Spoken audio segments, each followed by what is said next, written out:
Most people wake up in the morning and start the day on autopilot, not knowing that the first gesture you make when getting out of bed may be setting the spiritual tone for everything that follows.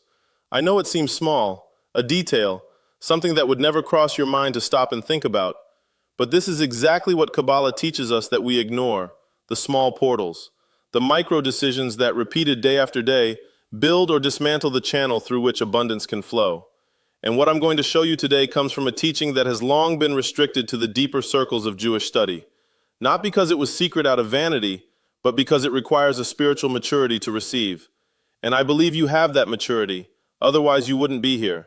So stay with me, because we're going to talk about hands, about the morning, and about a Kabbalistic principle that can transform the way you start each day of your life. But first, tell me in the comments, are you right-handed or left-handed? And have you noticed which hand you use for the first things in the morning? Washing your face, picking up your phone, opening the door? Write it down, because this will be important throughout our conversation today. And if you are not yet part of this community, subscribe now and activate the bell. Every day there is new teaching here, teachings that come from a millennia-old tradition and that have everything to do with the life you want to build. Let me start with a story I heard from an older relative in my family, told as it is in our tradition, not as a historical document, but as a living teaching.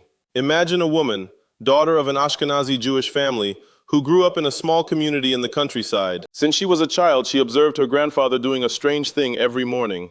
Before anything else, before coffee, before prayers, before any words, the old man would sit on the edge of the bed for a few moments, looking at his own hands and moving his fingers slowly, one by one, always starting with the right.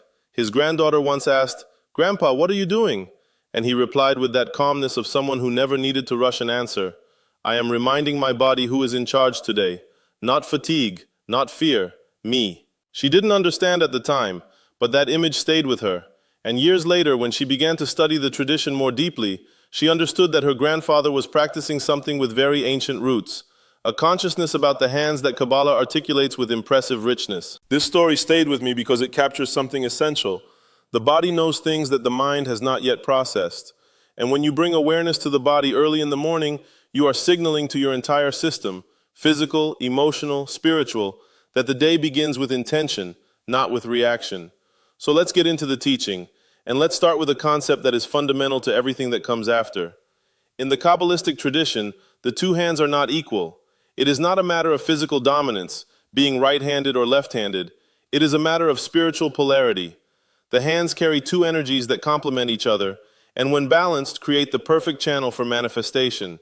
The right hand, Yad Yamin, is associated with the attribute of Chesed, Chesed. Chesed is often translated as kindness, mercy, unconditional love.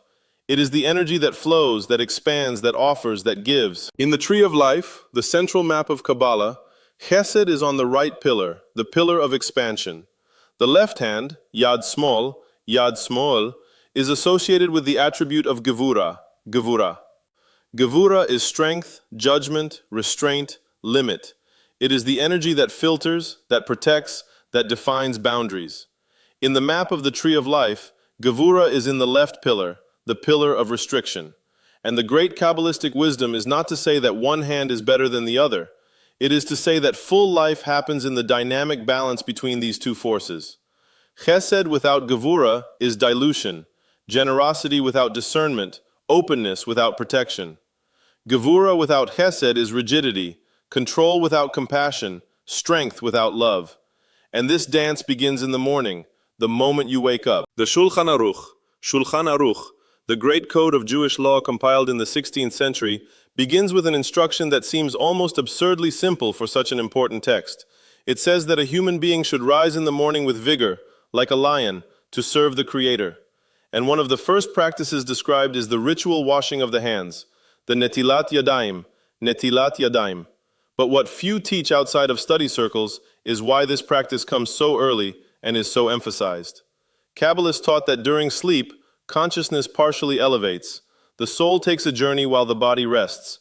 And upon waking, there is a moment of boundary, of threshold, where consciousness returns to the body but is still in a liminal state, neither fully asleep nor fully awake. In this state, the body is vulnerable to influences that the wise called tumah, a form of energetic impurity, stagnation, disconnection from the source. The washing of hands, starting with the right, is an act of reconnection, to declare with a concrete physical gesture, I am back, I am present, I am aligned with the source of life, and I start from the side of chesed, from the side of openness, receptivity, love, because that is how I want to receive this day. It is not superstition, it is high-level spiritual psychology developed long before modern psychology existed as a discipline. Now you might be thinking, but what about left-handed people, and those who naturally use their left hand for everything? Excellent question, and the answer from tradition is fascinating. The great masters discuss this in depth, and the conclusion that emerges is that the principle is not about physical dominance. It is about intention and consciousness. A left-handed person who wakes up and, with awareness, starts the day with the hand that naturally leads, whichever it may be, and does so with kavna, with directed intention, is practicing the same spiritual principle. Because what matters in Kabbalah is not the mechanical gesture, it is the human being behind the gesture, the consciousness that animates the act. Rabbi Moshe Cordovero, one of the great luminaries of the Kabbalistic school of Tzfat in the 16th century, taught that every physical act has an invisible higher dimension. And the difference between an act that elevates and an act that remains neutral lies in the presence or absence of kavana. With intention, washing hands in the morning is a sacred act. Without intention, it is merely hygiene. Both are valid, but only one moves the spiritual world. Let me tell you about a second aspect of this teaching that very few people know. In Kabbalah, there is the concept of ratzov vashov, which literally means to run and return. It is a description of the fundamental rhythm of spiritual existence, the pulse between expansion and contraction, between giving and receiving, between advancing and consolidating. The hands are the most direct physical expression of this principle. Think, the hands give and receive, they build and dismantle, they caress and hold, they open and close.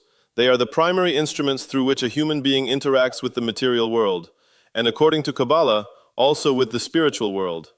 When you wake up in the morning and the first conscious act of your hands is an act of care, whether washing, gently touching your face, or opening your palms and looking at them for a moment, you are establishing ratzo, the expansion, as the tone of the day. You are telling the universe, today I open myself, today I receive, today I offer. And this declaration, made consistently over weeks and months, begins to change patterns, not magically, in a real gradual way, anchored in intentional repetition. Now I want to give you 3 concrete practices, 3 things you can start doing tomorrow morning, not later, tomorrow, and that with 21 days of consistency have the potential to change the texture of your day in a way you will notice. The first practice is called hakarat hayadayim, the recognition of the hands. Before anything else, before the phone, before getting up, before talking to someone, you open your palms and look at them for about 30 seconds. Just that. Look with curiosity as if it were the first time. And while you look, you say internally or softly, these hands are instruments of blessing today. What they touch, they elevate. What they offer returns multiplied. Does it seem too simple? It is. But the simple repeated with intention is more powerful than the complex practiced once. The second practice is washing with awareness.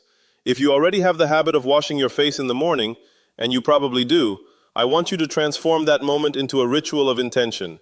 Start with your right hand if you are right-handed, with your dominant hand if you are left-handed. And as the water runs over your hands, visualize, not forcefully but gently, that along with the water, everything from the previous day is washing away. The tiredness, the worry, the weight, and may the water bring with it, or, new light, new possibility, a day that has not yet happened and that you have the power to co-create. This doesn't need to last more than a minute, but that minute made with kavanah is worth more than an hour of worry. The third practice is what I call tefilat hayadayim, the prayer of the hands. Before you start your work, whatever it may be, you pause for a moment, look at your hands and say, may the work of my hands be blessed. May what I build today serve not only me, but those I love and the world around me. In Hebrew, there is a phrase from the Psalms that captures this. Vihi noam Adonai Eloheinu aleinu, uma'aseh yadeinu konena aleinu. Vihi noam Adonai Eloheinu aleinu, uma'aseh yadeinu konena aleinu. May the grace of the eternal our God be upon us, and may the work of our hands be established. This verse has been recited for millennia as a blessing over daily work. You don't need to know Hebrew to use it. You can speak in Portuguese, with your heart. There is a pattern that often appears in people who begin to develop this morning awareness about their hands. The initial change is not external, it is internal. They start to realize that they arrive at work differently, not necessarily more excited, sometimes the day is really tough, but more centered, with a different quality of presence, as if there were a guiding thread between them and the day, instead of the day simply happening to them. And this quality of presence, this chiyut, this conscious vital force, has concrete effects on how people make decisions, how they relate, how they perceive opportunities that previously went unnoticed. It's not magic, it's attention. And attention, as the great Kabbalists taught, is the highest form of prayer. But I need to be honest with you about something, because this teaching, like all profound teachings, has a trap. The trap is called gashmiut without ruchniut, gashmiut beli ruchaniut, materiality without spirituality. It is when a person takes the practice and transforms it into an instrument of control. If I do this right, I will make money, I will succeed, I will solve my problem. Kabbalah is not a spiritual vending machine. You do not insert the practice and get the result you want. What the practice does is align you, tuning, like a musical instrument that needs to be tuned before playing. When you are tuned, when your body, your mind, and your intention are aligned, you play better, you perceive better, you act more wisely. And the consequences of this accumulated wisdom, over time, manifest in ways that often seem like miracles, but which are, in fact, results of a human being who has become more receptive, more attentive, more aligned with the flow of life. This alignment is what Kabbalah calls devekut, the connection, the adherence to the sacred. And devekut is not a state of permanent ecstasy. It is a quality of presence that is cultivated, day by day, with practices exactly like the ones we are discussing today. So tell me, are you going to try these 3 practices tomorrow morning? Write in the comments which of the 3 you will start with. The one of recognizing the hands, the washing with awareness, or the prayer of the hands. Let me know. I want to know where you are on this journey. And if you know someone who starts the day in total automatic mode, always running, always reactive, always putting out fires, send this video to that person. Because sometimes a seed planted at the right moment changes everything. Before I finish, I want to leave a blessing upon you and upon the hands that will work for you today and always. May your hands be guided with wisdom. May what they build endure. May what they offer return. May what they touch be elevated. Yevarechecha Adonai veishmerecha. May the Eternal bless you and keep you. Ya'er Adonai panav elecha vichuneka. May the Eternal shine his face upon you and cover you with grace. Yisa Adonai panav elecha veyasem lecha shalom. May the Eternal grant you shalom, complete peace, a peace that no circumstance can steal. Amen and amen. In the next video, we will talk about something that almost no one connects with Kabbalah, the time you have your meals, and what Jewish tradition teaches about the relationship between food, consciousness, and prosperity. You will be surprised. Activate the bell, and I'll see you there. Shalom.